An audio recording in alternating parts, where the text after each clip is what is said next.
cuando usted es creyente, está afianzado en las promesas de Dios. Y es un sentimiento que al seguir al Creador del universo debe ser natural. También hubo este sentimiento en épocas del Antiguo Testamento en el pueblo de Israel. Pero Dios hace una aclaración a quienes Dios salva y a quienes no salva el Señor, a pesar de creer que estamos en los caminos correctos. El día de hoy, con la ayuda de nuestro buen Dios, vamos a estudiar el tema a quien Dios salva en base a la profecía que nuestro Creador hace al profeta Ezequiel. Pero primero debemos entender algo, que nuestra vida debe ser agradable a Dios. Lo que usted piensa le agrada a Dios, lo que usted tiene como intención le agrada a Dios, sus pasatiempos le agradan a Dios. Veamos qué dijo el Señor Jesucristo en Mateo capítulo 7 del 21 al 23. Mateo capítulo 7 del 21 al 23. No todo el que me dice, Señor, Señor, entrará en el reino de los cielos, sino el que hace la voluntad de mi Padre que está en los cielos. Muchos me dirán en aquel día, Señor, Señor, ¿no profetizamos en tu nombre? Y en tu nombre echamos fuera demonios, y en tu nombre hicimos muchos milagros. Y entonces les declararé, nunca os conocí, apartados de mí, hacedores de maldad. ¿A quién dirige el Señor Jesucristo estas palabras? Se le dirige a creyentes y no a cualquier creyente. Está diciéndole a las personas que le dicen a Jesús, Señor. La palabra original se refiere al gran amo, al Adonai, un título que solo se le da a Dios. Personas que reconocen que Jesús es Dios, personas que hablan en nombre de Dios, porque usan la expresión no profetizamos en tu nombre. En el contexto bíblico, el profeta no es el adivino, sino que habla o da la palabra de Dios. En el Antiguo Testamento no existía la Biblia, sino que Dios le daba su palabra a los hombres que Él escogió. En el Nuevo Testamento, después del Nuevo Testamento, al ya existir la Biblia, lo que hace el siervo de Dios es dar la palabra de Dios, es decir, a personas que predican y enseñan la palabra de Dios se está dirigiendo. Tú que profetizas en mi nombre, que hablas en medio de mi nombre, esa persona arguye, dice que echa demonios, que hace milagros. Él está hablando de personas que están en el liderazgo, personas que predican, personas, y vamos a decirlo entre paréntesis, que Dios les ha dado gran poder y muchos dones, y que le dice el Señor Jesucristo, nunca os conocí. Yo no sé quién eres.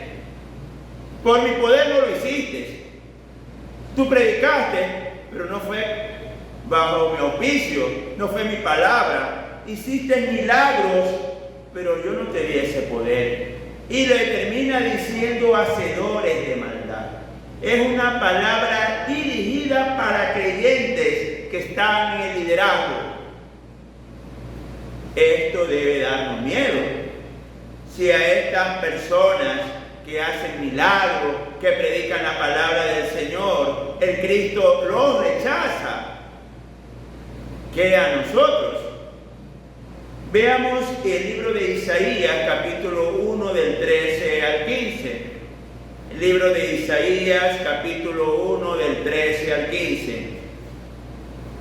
No me traigáis más vana ofrenda. El incienso me es abominación.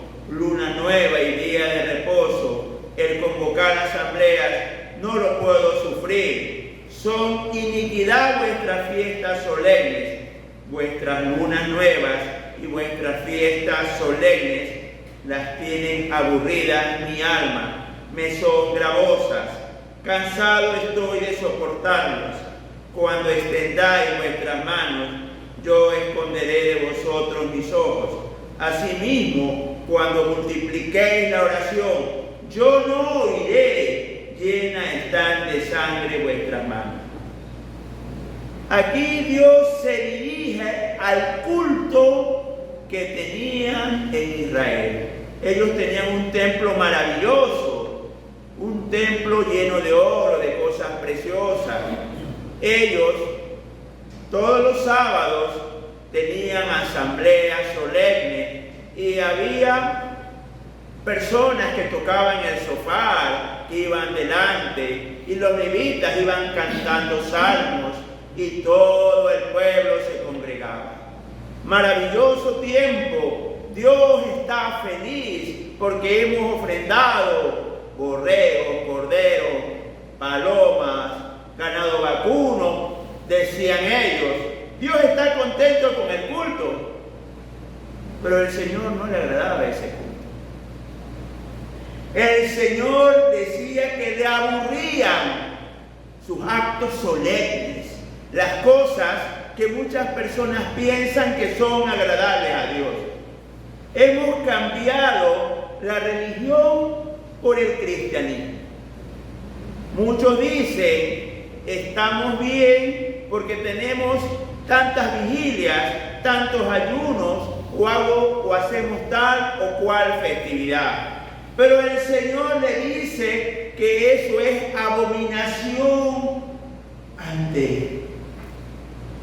Abominación. ¿Qué sucede, mis amados hermanos? ¿Por qué Dios rechaza a los líderes y rechaza al pueblo, rechaza sus cultos? Entendamos el contexto a lo que se refería el Señor Jesucristo. Primero, habían profetas, predicadores que se decían, hablaban en nombre de Dios. Y estos profetas aplaudían el pecado de sus reyes. Llegó el momento de que un rey de Israel sacrificaba a su niño recién nacido a Moloch. Y el profeta de Dios decía que estaba bien. Dios le prohíbe a Israel que sus hermanos sean esclavos, que los israelitas sean esclavos, que a los 7 años les dé la libertad y cada 50 años debía devolverse todas las tierras, todas las propiedades que sus hermanos habían perdido. Y no lo hacían. Preferían el dinero antes que a Dios. Es que si lo liberto, ¿quién me va a trabajar gratis? Entonces vemos un liderazgo religioso que aplaudía el pecado de sus reyes. Y entendamos que la palabra de Dios no ha cambiado. Pecado es pecado. Y si usted aplaude el pecado de cualquiera, usted entra en abominación contra el Señor. Vemos un pueblo que tenía una prioridad, el dinero. Imagínense que llevaban sus túnicas bien lavadas para que Dios los escuche, lavadas por el esclavo que Dios había prohibido. Dios terriblemente molesto porque el pueblo creía en su mente estar bien con Dios, pero su culto está lejos de Dios. Analicemos lo que sucede en la actualidad. Creemos que Dios está contento con prédicas donde lo que se habla es de dinero, dinero y dinero. Si eres creyente vas a ser rico. ¿Y el arrepentimiento? ¿Y la sangre de Jesús? En la actualidad, muchos países siguen al Foro Económico Mundial y estos gobiernos o estos grupos políticos hablan de la inclusión y hablan de operar a niños que quieran cambiarse de sexo. Hablan de matrimonio homosexual, hablan de adopción de niños, hablan de pedofilia, sexo con niños, y el pueblo dice que está bien. ¿Usted cree que Dios va a pasar por alto eso? No podemos ser cómplices, porque a nuestro Dios eso le es abominación. Un culto donde el centro no sea Jesús, la sangre de Jesús, una vida de santidad, no es agradable a Dios. Ahora veamos quién es agradable a Dios y escuchemos lo que Dios le dijo al profeta Ezequiel. Veamos el libro de Ezequiel, capítulo 14, del 12 al 20. Ezequiel 14, del 12 al 20. Vino a mí palabra de Jehová diciendo: Hijo de hombre, cuando la tierra pecare contra mí, rebelándose perfidamente, extendiere yo mi mano sobre ella y le quebrantaré el sustento del pan y enviaré en ella hambre y cortaré de ella hombres y bestias. Si estuviesen en medio de ella estos tres varones, Noé, Daniel y Job, ellos por su justicia librarían únicamente sus propias vidas, dice Jehová el Señor. Y si hiciere pasar estas bestias feroces por la tierra y la asolare, y quedare desolada de modo que no haya quien pase a causa de las fieras, y estos tres varones estuviesen en medio de ella, vivo yo, dice Jehová el Señor. Ni a sus hijos ni a sus hijas librarían, ellos solos serían librados, y la tierra quedará desolada. O si yo trajere espada sobre la tierra y dijere: espada, pasa por la tierra, e hiciere cortar de ella hombres y bestias, y estos tres varones estuvieren en medio de ella, vivo yo, dice Jehová el Señor. No librarían a sus hijos ni a sus hijas, ellos solos serían librados. O si enviare pestilencia sobre esta tierra y derramare mi ira sobre ella en sangre, para cortar de ella hombres y bestias, y estuviesen en medio de ella Noé, Daniel y Job, vivo yo, dice Jehová el Señor. No librarían hijo ni a hija, ellos por su justicia librarían solamente sus propias vidas. Mis queridos hermanos, el profeta Ezequiel era un sacerdote, era un hombre versado en la Escritura y estaba esclavo en Babilonia. Había sido deportado a Babilonia y Dios le da palabras, le habla a su vida. Pero hay algo interesante. Mientras Ezequiel estaba en Babilonia, simultáneamente Dios le daba la misma palabra a Jeremías en Jerusalén. Hubo un remanente que se quedó en Jerusalén y Dios le hablaba a Jeremías instrucciones al pueblo, le hablaba palabra al pueblo. Pero también en el palacio real estaba Daniel. Los tres profetas son contemporáneos. El sacerdote Ezequiel en Babilonia, el sacerdote Jeremías en Jerusalén y el príncipe Daniel estaba en el palacio real. Sabemos que Dios lo exaltó a lugares de gobierno. Recordemos que Daniel era de la casa real, era príncipe. Y Jeremías y Ezequiel eran profetas, personas que desde niños, desde muy pequeños habían aprendido la Escritura. A estas tres personas Dios le habla simultáneamente. ¿Por qué? Porque los sacerdotes llamados a predicar la palabra del Señor eran simplemente personas que querían halagar al rey de turno. Sedequías fue el último rey de Israel y cometían toda clase de idolatría, toda clase de pecado, toda clase de inmundicia. A tal punto, mis queridos hermanos, que los mismos reyes adoraban a otros dioses. Entonces Dios levanta a estos varones simultáneamente para decirles: esos que dicen hablar en nombre mío, no lo hacen en nombre mío. Ellos son unos pecadores. Cuidado a quien escuchas, no todo el que dice Señor, Señor entrará en el reino de los cielos. Cuidado, tú vas a estar en la lista que te digan: nunca os conocí, apartados de mí, hacedores de maldad. Muchas veces nosotros, por el hambre y la sed de Dios, escuchamos cualquier prédico, nos metemos a cualquier congregación, cuando debemos saber discernir la palabra de Dios y la palabra de hombre.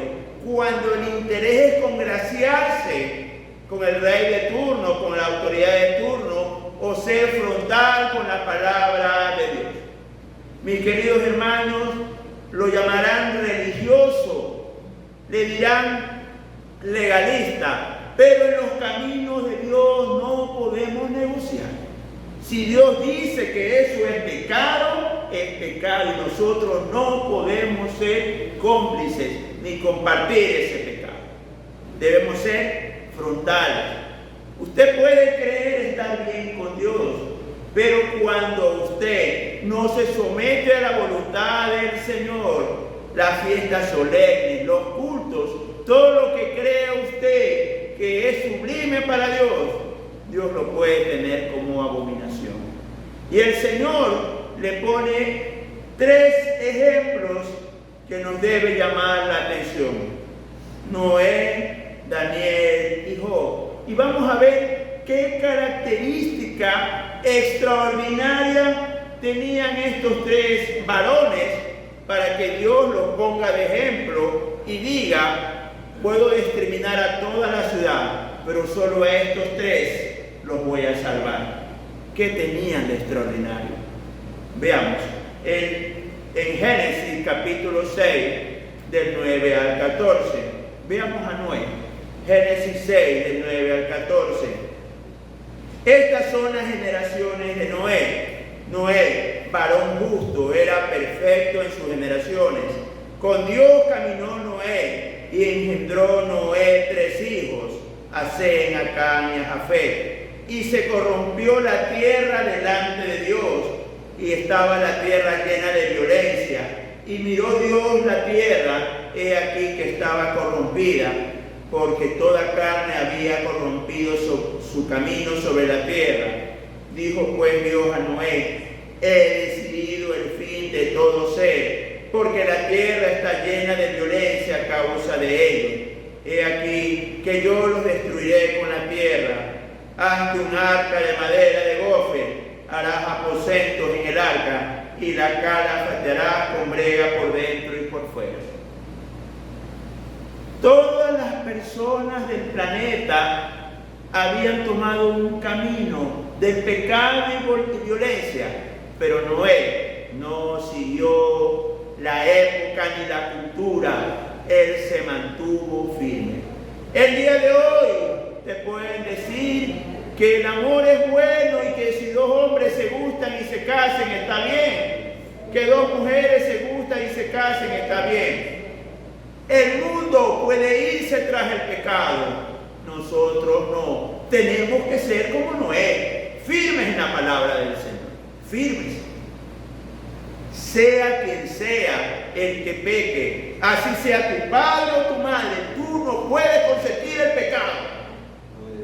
Recordemos que el primer mandamiento con promesa es: amarás al Señor tu Dios con todo tu corazón, con toda tu alma, con todo tu espíritu.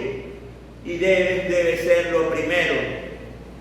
En la actualidad quieren operar a los niños que quieran cambiarse de sexo. Y muchos cristianos aplauden eso. Ya saben en la lista que están esos cristianos, en los hacedores de maldad. El Señor no los va a salvar. Tiene que ser como Noé. Así la corriente de este mundo se vaya tras la inmundicia, firme en los caminos de Dios. Veamos el segundo caballero que Dios lo pone como ejemplo, a Daniel. Y este debe llamarnos la atención. Ezequiel y Daniel eran contemporáneos, vivían en la misma ciudad. El uno con los esclavos de Israel, el otro en el palacio. Lo que nos da a notar que Daniel tenía una vida tan perfecta ante Dios que en su propia época todo el pueblo lo conocía como un santo varón. ¿Qué característica extraordinaria tenía Daniel? Cuando Daniel supo que el edicto había sido firmado, entró en su casa y abiertas las puertas de su cámara que daban hacia Jerusalén, se arrodillaba 3 veces al día y oraba y daba gracias delante de su Dios, como lo solía hacer antes. Entonces se juntaron aquellos hombres y hallaron a Daniel orando y rogando en presencia de su Dios. Fueron luego ante el rey y le hablaron del edicto real. ¿No has confirmado edicto que cualquiera que en el espacio de 30 días pida a cualquier dios u hombre fuera de ti, oh rey, sea echado en el foso de los leones? Respondió el rey diciendo: verdad es, conforme a la ley de Media y de Persia, la cual no puede ser abrogada. Entonces respondieron y dijeron delante del rey: Daniel, que es de los hijos de los cautivos de Judá, no te respeta a ti, oh rey, ni acata el edicto que confirmaste, sino que 3 veces al día hace su petición. Lo primero en la vida de Daniel era su vida devocional. Orar, rogar, clamar. ¿Y por qué Daniel oraba con la ventana abierta hacia Jerusalén? Él oraba por sus hermanos. Y no me refiero a sus hermanos de sangre, porque eran esclavos igual que él, porque toda la familia real fue deportada en la primera deportación de Nabucodonosor. Él oraba por sus hermanos del pueblo, oraba sin cesar, abría las ventanas y viendo a Jerusalén clamaba al Señor. ¿Cómo es nuestra vida devocional? Nos desesperamos por estar en el culto, nos desesperamos por estar orando por nuestros hermanos que están atribulados. En Jerusalén estaban siendo esclavos y él abría sus ventanas y rogaba, y quisieron deshacerse de Daniel, le tenían envidia y no pudieron encontrar nada contra Daniel. Su único defecto, y vamos a decirlo así, era que ponía a Dios en primer lugar. ¿Cómo es nuestra vida devocional? ¿Usted se desespera por orar al Señor? ¿Usted se desespera por ir al culto, no importa que llueve, que haga sol o que pase lo que pase? Aquí Daniel sabía del edicto por su alto puesto, pero le dio prioridad a orar sobre el Señor. No le importó que lo lancen al foso de los leones, no le importó que los leones lo desmembren. Lo más importante era presentarse ante Dios. Un contemporáneo de él recibe palabra de Dios. Tienes que ser como Daniel, que ores constantemente, que la vida de comunión, la vida devocional al Señor sea tu prioridad. Veamos el tercer ejemplo que pone Dios. Job 31 del 1 al 7. Job 31 del 1 al 7. Hice pacto con mis ojos, ¿cómo pues había yo de mirar a una virgen? Porque qué galardón me daría de arriba Dios, y qué heredad el omnipotente desde las alturas. No hay quebrantamiento para el impío y extrañamiento para los que hacen iniquidad. ¿No ve él mis caminos y cuenta todos mis pasos? Si anduviere con mentira y si mi pie se apresuró a engaño, péseme Dios en balanza de justicia y conocerá mi integridad. Si mis pasos se apartaran del camino, si mi corazón se fue tras mis ojos. Job era un hombre tan santo, tan íntegro, que hizo un pacto con sus ojos para no mirar a una chica indeseada. Así debe ser nuestra santidad. Llegar al nivel de Job. Recordemos que cuando Dios habla de Job, dice que era un varón recto, perfecto, temeroso de Dios y apartado del mal. Porque él se propuso en su corazón no mirar a ninguna mujer para desearla. A ese nivel de santidad debemos llegar. Amados hermanos, ¿qué podemos concluir? Hay muchas personas que piensan estar bien con Dios, pero el Señor los llama hacedores de iniquidad, que nunca los conoció, aunque digan hacer muchas cosas para el Señor. Dice el Señor que los cultos y fiestas solemnes que no son agradables para Él, el Señor las abomina. Y en el libro de Ezequiel, Dios jura por sí mismo, porque Él dice, vivo yo, dice el Señor, que voy a destruir a toda la ciudad, y hace una escala de desastres, pero solo a 3 voy a salvar, si ellos estuvieran en medio de ella: a Noé, a Job, a Daniel y a Job. No importa que sea hijo de Noé o hijo de Job, igual va a ser destruido, porque la salvación no es heredable. Tú puedes ser un padre muy consagrado al Señor, pero si tu hijo no sigue tus pisadas, va a ser destruido. Estamos viviendo épocas terribles. Usted es cristiano y sabe que desde que Israel regresó a su tierra, estamos en los tiempos del fin, 14 de mayo de 1948. Basta con abrir un periódico, ver la televisión, para ver que estamos viviendo en los tiempos apocalípticos. Y todos quisiéramos ser salvos, pero usted debe ser como Noé. No importa la corriente del mundo, que digan que la homosexualidad es buena, que la adopción de niños es buena, que las operaciones de sexo es buena. Eso es pecado y abominación al Señor. Usted debe despreciar esas cosas y no seguir la corriente de este mundo. Usted debe ser como Daniel, que la vida devocional al Señor sea lo primero. Sea orar, sea el culto, sea suplicar al Señor, no solo por Él, sino por todos sus hermanos. Por eso Él oraba viendo a Jerusalén. Debe ser usted como Job, tan santo e íntegro que hizo un pacto con sus ojos para no desear a ninguna mujer. El día de hoy, mi querido hermano, yo te quiero invitar a que tengas un propósito en tu corazón: ser íntegro al Señor.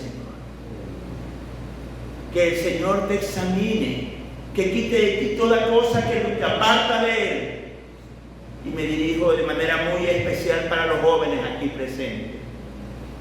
La salvación no es hereditaria. Dijo el Señor claramente: así sus hijos o sus hijas estén presentes, yo no los voy a salvar a ellos. Mis queridos jóvenes, sigan las pisadas de Jesús. Sálvese, porque nadie engaña a Dios y Dios no puede ser burlado. Seamos como Noé, seamos como Daniel y seamos como Job, para que el Señor nos salve y escuche nuestras oraciones. Amén, hermanos. Amén. Dios los bendiga.